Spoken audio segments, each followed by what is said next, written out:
नमस्कार, मैं हूं साक्षी आपके साथ। संसद के सत्र में आज एक गूंज सुनाई दी और वो गूंज थी समाजवादी पार्टी के नेता और अखिलेश यादव के भाई धर्मेंद्र यादव की। अपने तेज तेवर और दो टूक अंदाज में उन्होंने सरकार को जमकर घेरा और जो बातें कही वो अब देश भर में वायरल हो चुकी हैं। तो चलिए आपको सुनवाते हैं संसद से वो पूरा भाषण जिसने हर किसी का ध्यान खींचा। माननीय सदस्य श्री धर्मेंद्र यादव जी। धन्यवाद सभापति जी, इस बहुत महत्वपूर्ण चर्चा में बोलने का मौका दिया। सभापति जी, मैं समझता हूं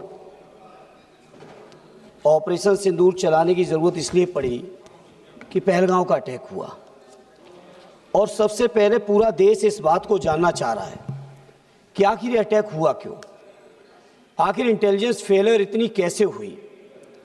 घटना के कई महीने बाद लेफ्टिनेंट गवर्नर साहब कहते हैं कि मेरी गलती है, तो मैं सरकार से पूछना चाहता हूं आखिर उनकी गलती, हालांकि केवल उनकी गलती नहीं है, ये गलती लेफ्टिनेंट गवर्नर साहब से लेकर दिल्ली के गृह मंत्रालय तक की है, तो आखिर क्या कार्रवाई की। इसलिए इस मौके पर सबसे पहले जो 26 लोग शहीद हुए हैं देश के, उनको मैं श्रद्धांजलि सुमन अर्पित करता हूं।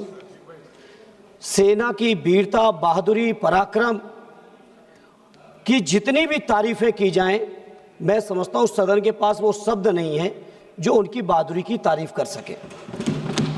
इसलिए क्योंकि श्रद्धेय नेताजी ने रक्षा मंत्री रहते हुए सेना के मनोबल को बढ़ाने के लिए जो काम और प्रयास किया था वो अविस्मरणीय है, कभी कोई भूल नहीं सकता, विशेषकर सैनिक लोग।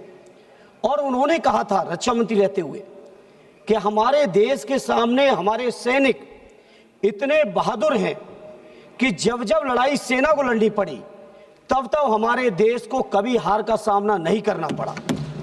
वहीं श्रद्धेय नेताजी ने इस बात को भी कहा कि जब जब देश के नेतृत्व को वार्ता की जरूरत पड़ी तब तब अक्सर हम वार्ता में हारे हैं।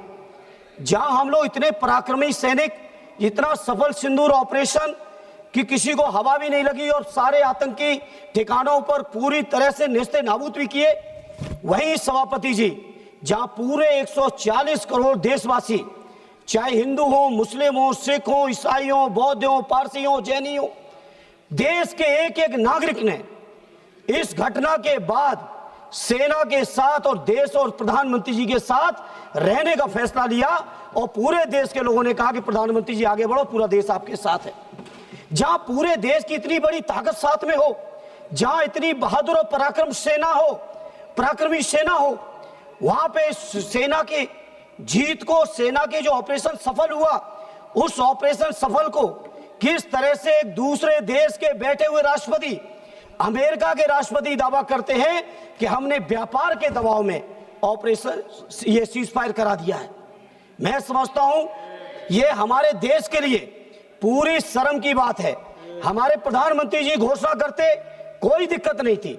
जहां चुनाव के समय 56 इंच का सीना, पाकिस्तान ऑक्युपाइड कश्मीर को हम छीन के लाएंगे, एक हेमराज जवान के बदले हम 10-10 जवानों को मार के आएंगे, इस तरह के जो जज्बाती नारे देने वाले हमारे माननीय प्रधानमंत्री और उनकी पूरी पार्टी और सरकार, वहीं पे आप सोचिए हमारे देश की अखंडता और संप्रभुता आज कहां खड़ी है कि लगातार एक बार नहीं, 2 बार नहीं, 3 बार नहीं, अमेरिका के राष्ट्रपति ने 26 बार इस बात की घोषणा की है कि पाकिस्तान और भारत के बीच सीजफायर कराने वाले हमें। यह हमारे 140 करोड़ देशवासियों के लिए शर्म का विषय है और सरकार मौन है पूरी तरह से। वैसे तो लंबे लंबे भाषण मारे, एक भी सरकार की तरफ से एक भी व्यक्ति, माननीय प्रधानमंत्री जी से लेके उनके मंत्री और उनके पार्टी के लोगों तक, उनके सरकार के किसी अधिकारी ने आज तक उनके अमेरिका के राष्ट्रपति को कंडम नहीं किया है। इसलिए मैं इस मंच से इस मौके पर कहना चाहता हूं, पार्लियामेंट में कहना चाहता हूं, पूरा देश आपके साथ खड़ा है, पूरा देश आपके साथ खड़ा है। आप क्यों नहीं कंडम करते हो।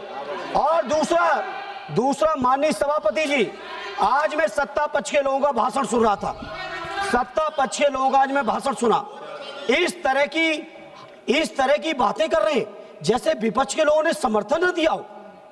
पहलगांव की घटना के पहले दिन से पूरा का पूरा विपक्ष हमारे नेता आदरणीय अखिलेश यादव जी, कांग्रेस पार्टी के लीडर अपोजिशन राहुल जी से लेके पूरा विपक्ष, और विपक्ष ही नहीं पूरे देश का जनमानस जब साथ खड़ा हो तो आज ऐसे भाषण दे रहे हो कि जैसे केवल सत्ता पक्ष के लोगों ने युद्ध जीत लिया हो। यह युद्ध भारत की देश की सेना ने जीता है।